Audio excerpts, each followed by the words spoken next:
Press start to begin. Hello and welcome back to Super Bonus Run. We were headed for the Ketriarch Trench, but we got attacked by these nightmare things. Saber-tuss. So as we were speaking in our last episode, E3 this year was incredible.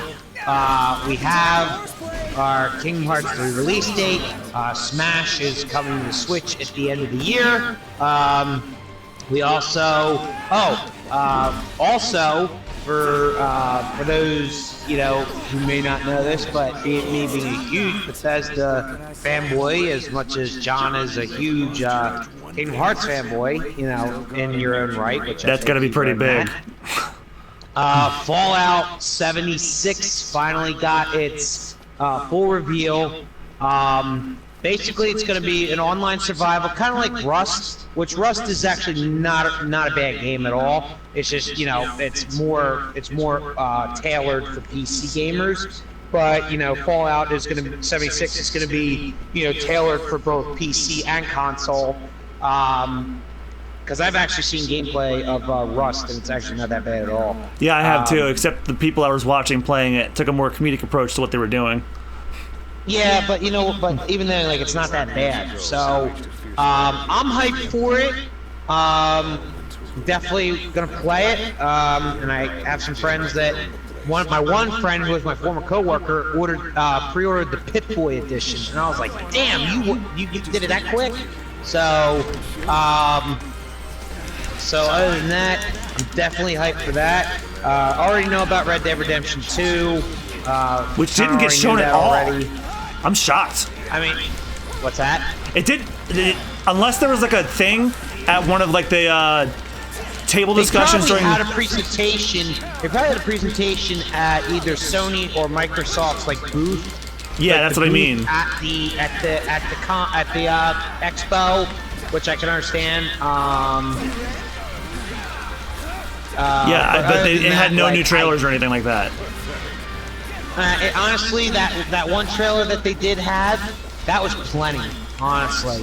Like, that was plenty. That kind of showed the synopsis of what's going to go down, and the fact that this takes place well before Red Dead Redemption 1, so I think that was pretty fitting in its own right.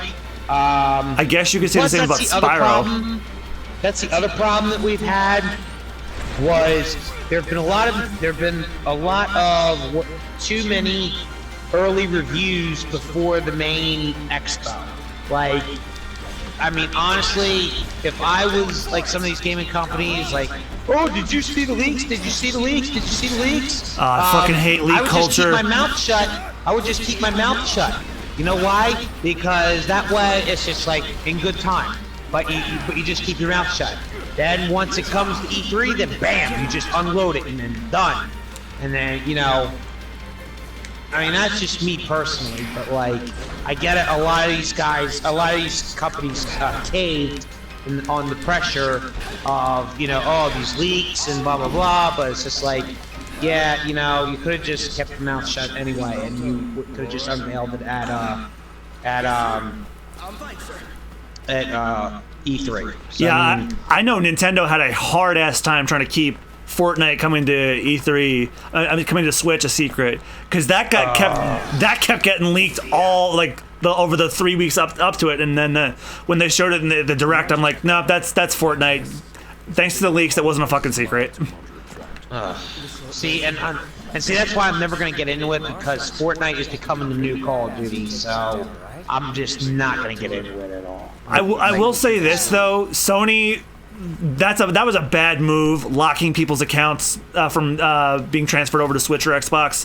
What the fuck? That's scummy. Don't do that. Everybody but you are behind crossplay, so it's only gonna hurt you in the end by not playing ball.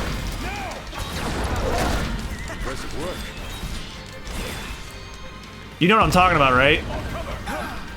Yes, I know what you're talking about. Yeah, like, I don't care about the game. I don't play it myself. Oh shit, I'm about to... Oh, thank you, Ignis. Thank you. I still don't trust you because you look like Wesker, but I don't care about it. I don't really have any big plans to play it, even though it's free and I have every means to. But Yeah, but that's the battle royal thing. That's just a PvP. That, yeah. You know, they have the actual game, which honestly, that's what's scary too. The fact that their PvP battle royal, their free game, has basically taken over all hype over their main stage title that they have of Fortnite, and that's like really scary. That's just like, wow, like that's really sad. And see, the other problem is, you know, especially with EA, you know, being the dicks that they are, saying, oh yeah, gamers don't care about single player anymore, which is bullshit. But and they're making like, oh, we don't have loot boxes or whatever, like that's supposed to be a good thing. I'm like, no, that's, you should never ever have made that a good thing. Never. But back to my other point, like if I was mildly interested in Fortnite, and I kind of was in a way just to see, I'm not anymore because of what Sony's doing with crossplay. Because now I can't play on PS4 and Switch at the same time because they got to be the way they are about crossplay. Not happy about that.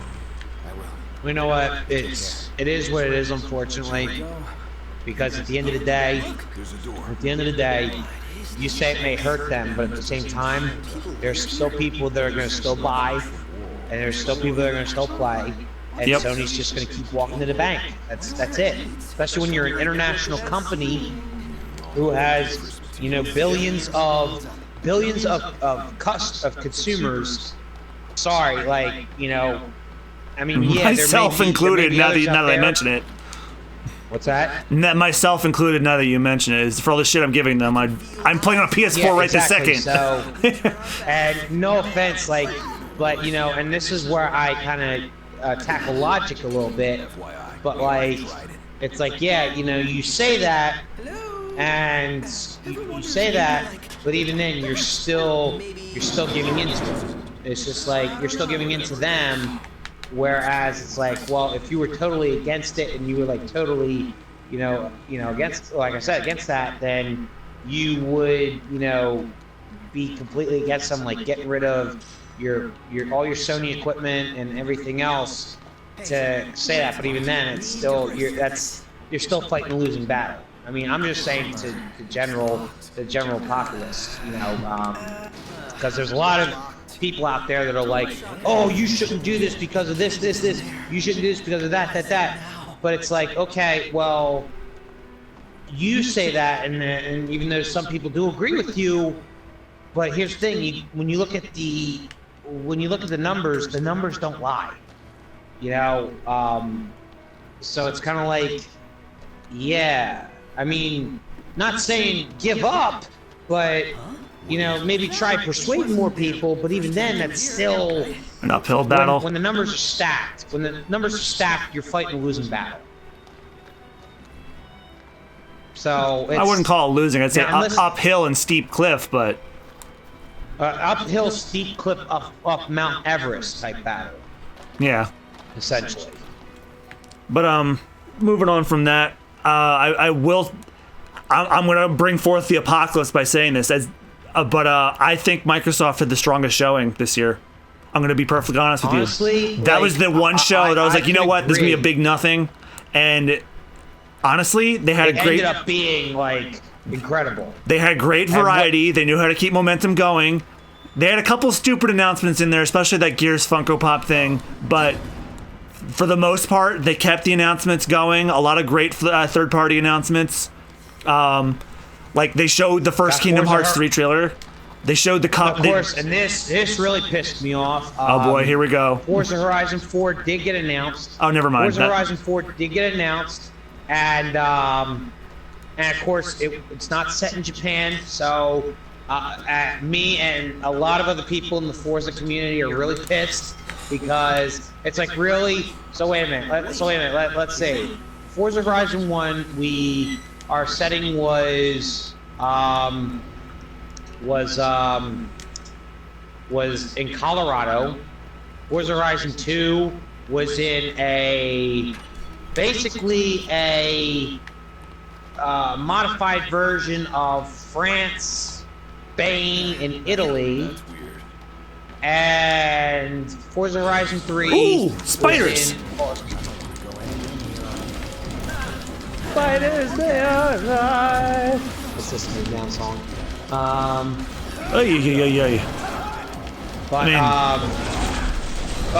Forza Horizon 3 was in Australia. And, oh yeah, we're gonna go back to Europe, except this time we're gonna be in Great Britain. Yeah, can't stand. Ooh. Like, are you guys that fucking dense? So wait, we're going from US to Europe, to Australia, back to Europe. I mean, like, and the fact that the players themselves, me included, have voiced our opinion and said you guys should make the next Horizon open world racing game in Japan because there is a huge car culture over there, number one. Number two, a lot of what the fuck shit. A lot of the players really want it because, you know, it would really be because we haven't had that yet. So yeah, Playground Games and Turn 10, you've disappointed a lot of us. You really disappointed us. Now this Bravo. is actually going to bring me to a topic. Be a sucker. Hang on, let me finish my thought.